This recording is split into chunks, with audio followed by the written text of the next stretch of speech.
Kabar itu masuk pada tanggal 3 April. Pesawat tempur Amerika F-15A Strike Eagle dengan 2 awak ditembak jatuh di Iran.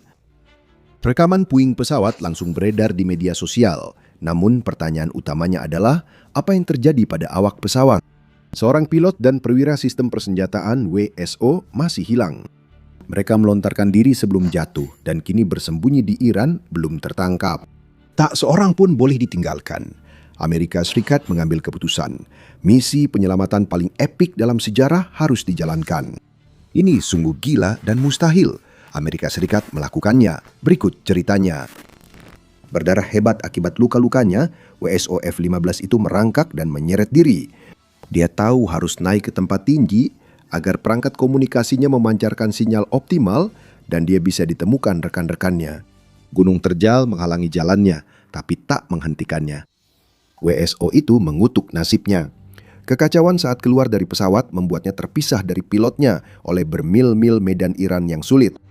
Tanpa sepengetahuan WSO itu, sang pilot sebenarnya sudah diselamatkan karena ia dievakuasi dari Iran hanya 6 jam setelah F-15 jatuh. Saat ia merangkak dan memanjat, WSO itu juga tidak tahu bahwa drone dan pesawat pengintai sudah mulai memantau lokasi jatuhnya pesawat tersebut. WSO dinyatakan berstatus tidak diketahui. Namun, dia tetap terus bergerak. Beberapa jam sebelumnya, CENTCOM menerima pesan yang tak diinginkan siapapun. Sebuah pesawat Angkatan Udara Amerika F-15A Strike Eagle dengan sandi panggilan DUT-44 jatuh di wilayah Iran yang bermusuhan. Pesan tersebut menyebutkan pilot dan petugas persenjataan berhasil keluar dengan kursi pelontar dan terisolasi di belakang garis musuh, menurut Ketua Kepala Staf Gabungan Dan Kane di Gedung Putih. Menteri Perang Amerika Serikat Pete Hegseth segera memerintahkan misi penyelamatan meski risikonya sangat besar. Amerika Serikat akan menghadapi tantangan perencanaan dan lebih banyak masalah di lapangan. Namun petugas sistem persenjataan tetap bergerak. Tujuannya hanya menghindar dan bertahan hidup. Bersenjatakan pistol kecil dan mungkin dikepung musuh tak terlihat, petugas sistem persenjataan itu menelusuri punggungan 7.000 kaki demi mencari persembunyian. Akhirnya, dia menemukan celah batu. Di sini, dia bisa melindungi dirinya dari pandangan dan mengandalkan pemancarnya untuk mengirimkan sinyal yang memungkinkan ASS menemukan dan mengevakuasinya. Suar yang dipegang petugas sistem persenjataan bisa jadi penyelamat atau malapetaka baginya. Menyalakannya bisa membuat Iran menemukannya lebih dulu, tapi suar itu tetap harus dipakai.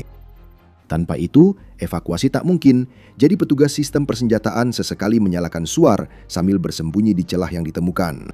Suar aktif dan sinyal dipancarkan, tetapi posisi pasti petugas sistem persenjataan sulit didapatkan. Sekitar 14 jam setelah F-15 diserang, CENTCOM menyiapkan pernyataan. Mereka siap mengumumkan pilot telah diselamatkan, sementara status petugas sistem persenjataan masih belum diketahui. Lalu keadaan berubah. Pejabat akhirnya berhasil mendapatkan lokasi pasti dari suar petugas sistem persenjataan. Pernyataan awal dibatalkan. Hegseth memberitahu Presiden Donald Trump bahwa penyelamatan pilot harus dirahasiakan selama masih ada kemungkinan mengevakuasi petugas sistem persenjataan. Lalu misi penyelamatan resmi diluncurkan. Operasi tersebut membutuhkan waktu untuk diluncurkan. Ini bukan sekadar mengirim helikopter untuk mengevakuasi petugas sistem persenjataan. Iran juga aktif mencari perwira yang jatuh itu sama seperti Amerika Serikat. Perencanaan, persiapan, dan seperti yang kemudian kami ketahui, puluhan pesawat dan personel akan dibutuhkan agar penyelamatan ini berhasil. Petugas sistem persenjataan itu tidak mengetahui semua itu saat dia berbaring di celah batu. Yang dia tahu hanyalah bahwa Combat Survivor Evader Locator atau CSEL, yaitu suar yang akan menjadi penyelamatnya, harus digunakan dengan hemat. Perangkat buatan Boeing seberat 800 gram itu mirip radio militer dengan komputer genggam. Dibangun di dalam rompi survival WSO dekat dada agar mudah dijangkau, perangkat ini berfungsi sesuai desainnya, bertahan saat ejek dari jet tempur rusak. Perangkat itu mengirim koordinat dan pesan terenkripsi tiap kali digunakan WSO. Pesan-pesan itu telah diterima. Amerika Serikat sibuk merencanakan saat WSO bersembunyi dan merawat lukanya. Jauh dari posisi WSO, Angkatan Udara Amerika Serikat membentuk Satuan Tugas Combat Search and Rescue (CSAR) untuk misi itu. Terdiri dari jet dukungan dekat A-10C Thunderbolt II, helikopter HH-60W Jolly Green II Caesar, dan pesawat HC-130J Combat King Caesar. Formasi itu dirancang untuk misi seperti ini. Begitu juga personel operasi khusus Angkatan Udara yang bertugas membawa WSO keluar Iran dengan selamat. Helikopter Jolly Green 2 sudah digunakan bersama dengan A-10 untuk mengevakuasi pilot F-15 sambil mendapat tembakan saat melakukannya. Namun misi berikutnya jauh lebih rumit. Paket Caesar berukuran besar dan harus didampingi oleh aset Angkatan Udara lainnya yang semuanya menambah risiko yang sangat dihindari Amerika Serikat selama operasi Epic Fury. Di akhir perencanaan, Amerika Serikat memutuskan membutuhkan lebih dari 150 pesawat dan lebih dari 200 amunisi untuk operasi itu menurut CBS News. Trump menyebut pengerahan seluruh sumber daya untuk misi penyelamatan adalah keputusan berisiko. Dan dia memang punya alasan. Amerika Serikat bisa saja kehilangan 100 nyawa, bukan 1 atau 2 jika ada yang tidak beres. Keputusan itu diambil karena alasan sederhana, kata Trump. Keputusan itu sulit, tapi di militer Amerika Serikat, kami tidak pernah meninggalkan warga Amerika. Kembali ke Caesar, Arekas memerlukan bukan hanya A-10 untuk dukungan udara dekat dan pesawat khusus Caesar untuk operasi itu. Pesawat harus masuk ke Iran dan membutuhkan landasan pacu darurat untuk evakuasi. Bagaimanapun juga, Iran baru saja membuktikan bahwa mereka bisa menjatuhkan pesawat utama Amerika Serikat menggunakan senjata pertahanan udara yang dipanggul. Pasukan Iran tidak boleh diberi kesempatan itu lagi. Jet tempur akan mendampingi paket Caesar dan nantinya akan berhadapan dengan pasukan Iran untuk mengalihkan perhatian dari WSO. Sebuah pengalihan perhatian juga akan diatur, tapi kita akan membahasnya nanti.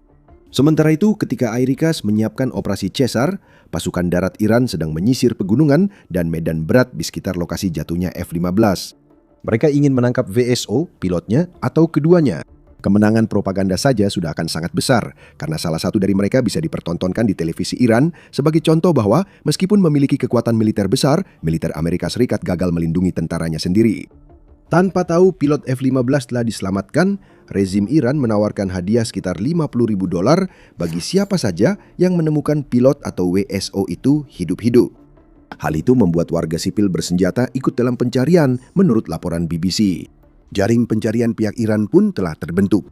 Awalnya besar, tapi saat makin banyak orang ikut mencari karena tergiur imbalan hingga 734 kali upah minimum bulanan, jaring itu mulai menyempit. Amerika Serikat telah mengumpulkan asetnya dan hampir siap bergerak, namun harus segera bertindak. WSO tak bisa bersembunyi terus-menerus, tetap di satu tempat, membuat pengejar dapat mengeliminasi lokasi persembunyian.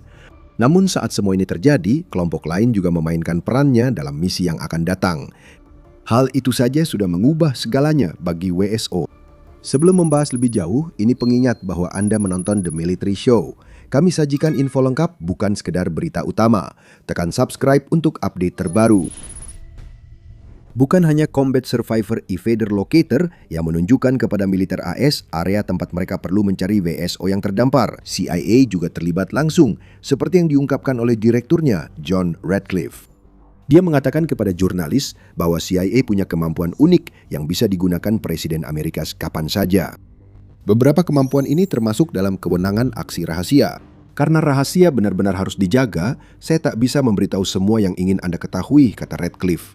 Ia menambahkan bahwa atas arahan Presiden, mereka menggunakan aset manusia dan teknologi canggih yang tidak dimiliki dinas intelijen lain untuk menghadapi tantangan besar. Dia membandingkan tantangan menemukan WSO seperti mencari sebutir pasir di tengah gurun. Namun yang menarik perhatian di sini adalah penyebutan aset manusia. CIA pasti juga mencari sinyal dari WSO sama seperti Angkatan Udara. Tapi apa arti aset manusia itu? Apakah Radcliffe maksudnya anggota CIA di AS? Mungkin. Menurut Trump sendiri, teknologi kamera CIA lah yang akhirnya memungkinkan Angkatan Udara Amerika Serikat untuk menentukan lokasi pasti dari WSO yang tersembunyi itu. Kamera-kamera memindai sisi gunung yang ditunjukkan suar ke militer, dan Trump menjelaskan bahwa kamera-kamera itu melihat kepala manusia. Trump menambahkan, tiba-tiba 45 menit kemudian, dia banyak bergerak lalu berdiri, lalu mereka juga berdiri setengah dari dirinya.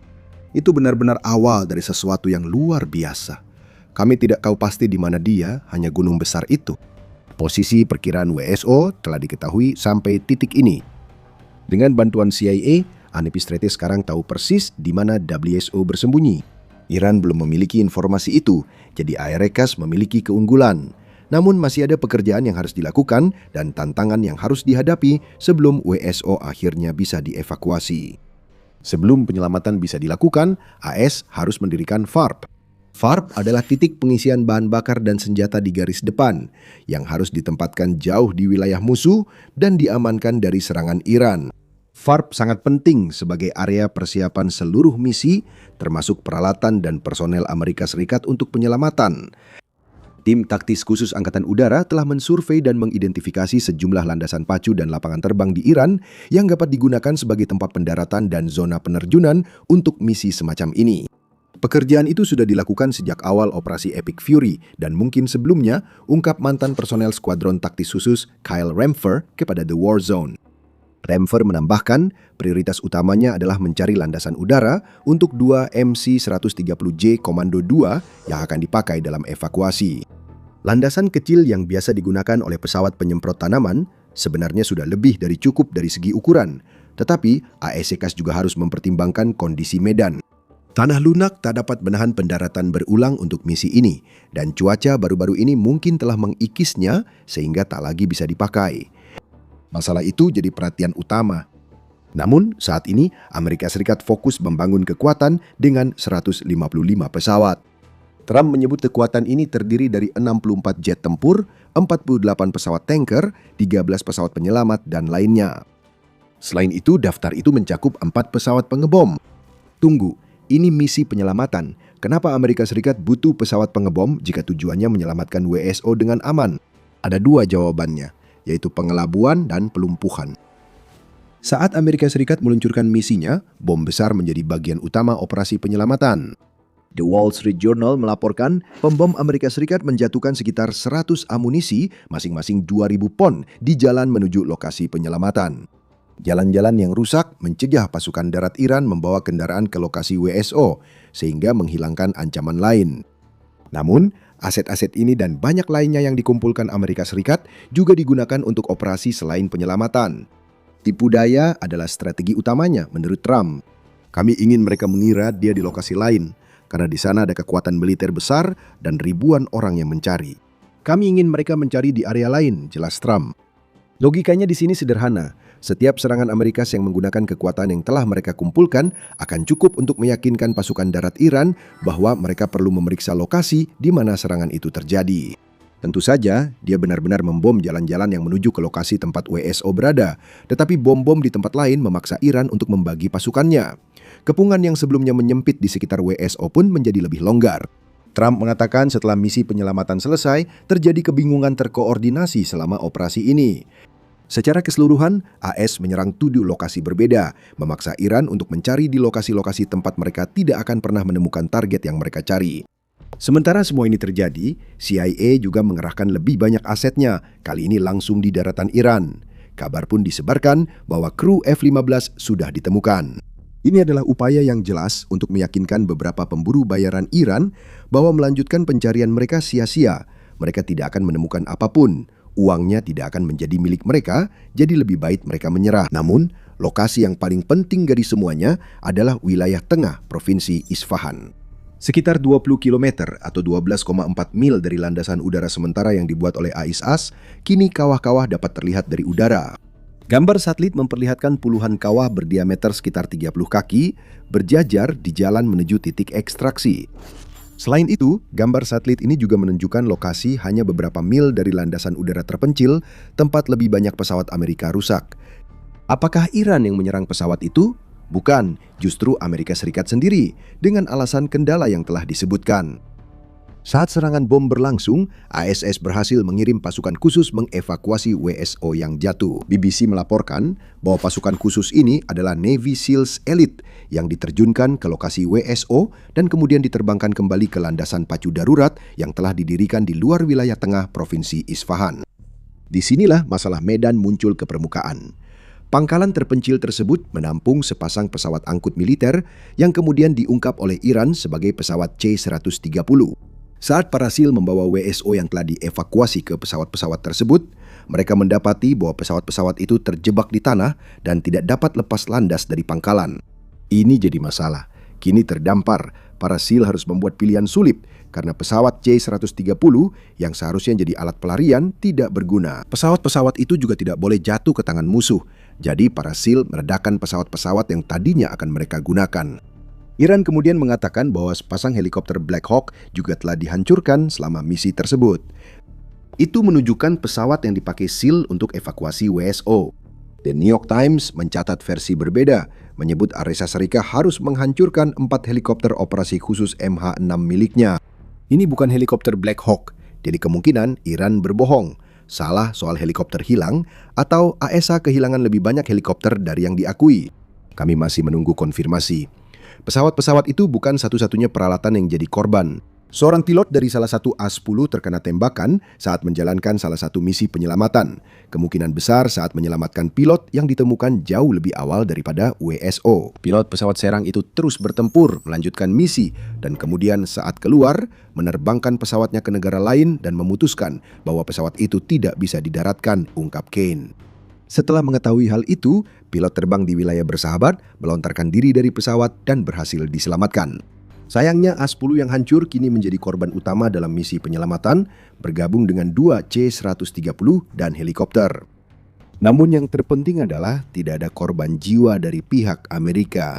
Tanpa metode evakuasi utama, pasukan SEAL menggunakan rencana B. Pasukan khusus Amerika Serikat dan WSO yang diselamatkan dijemput oleh 3 pesawat yang dikirim untuk menjemput mereka dari landasan udara sederhana setelah ada panggilan. Pesawat-pesawat itu diduga menembaki pesawat Amerika yang rusak, menjadikan landasan udara itu kuburan bagi pesawat angkut yang sebelumnya disimpan di sana. Ketiga pesawat itu lalu terbang membawa WSO ke wilayah sahabat di Kuwait. Menurut laporan Trump, dia dirawat di sana setelah terluka parah. Tapi berkat misi luar biasa ini, WSO akan baik-baik saja. Kita berhasil, ujar Trump di Truth Social setelah operasi itu, sambil menambahkan, warga Amerika sekalian. Dalam beberapa jam terakhir, militer Amerika melakukan salah satu operasi pencarian dan penyelamatan paling berani dalam sejarahnya. Salah satu awak kami yang luar biasa, yang juga seorang kolonel sangat dihormati, dengan senang hati saya sampaikan, kini selamat dan baik-baik saja. Trump menggunakan unggahan yang sama untuk mengklaim bahwa misi ini sekali lagi membuktikan bahwa kita telah mencapai dominasi udara yang luar biasa dan keunggulan di atas langit Iran. Klaim itu masih bisa diperdebatkan. F-15 tidak akan ditembak jatuh jika IS benar-benar menguasai udara sepenuhnya. Namun, hal itu tak mengurangi kesan luar biasa operasi ini. AS harus mengordinasikan lebih dari 100 pesawat dan bahkan lebih banyak personel bersama dengan pasukan khusus dan CIA. Semuanya hanya untuk menemukan dan mengevakuasi 1 orang. AS berhasil melakukannya tanpa ada korban di pihak Amerika, sedangkan Iran meraih kemenangan propaganda dengan menjatuhkan F-15. Kemenangan yang lebih besar, yaitu menangkap personel Amerika Serikat, telah direbut melalui operasi yang tak terduga. Sekarang kita menunggu untuk melihat apa yang akan terjadi selanjutnya. Trump mengumumkan gencatan senjata 2 minggu dengan Iran bersyarat. Selat Hormuz perlu dibuka agar gencatan senjata bertahan, dan Iran mengatakan akan mematuhi gencatan senjata itu jika semua serangan terhadapnya dihentikan. Apakah ini akhir dari operasi Epic Fury? Jika tidak, dan gencatan senjata dilanggar, Amerika Serikat akan siap dengan kekuatan udara yang lebih besar, termasuk jet tempur F-22 miliknya. Jet-jet ini telah digunakan untuk menyerang Iran dan siap menyerang lebih keras jika diperlukan. Tonton video kami untuk tahu apa yang sudah mereka lakukan, dan jangan lupa berlangganan The Military Show jika Anda suka. Terima kasih sudah menonton.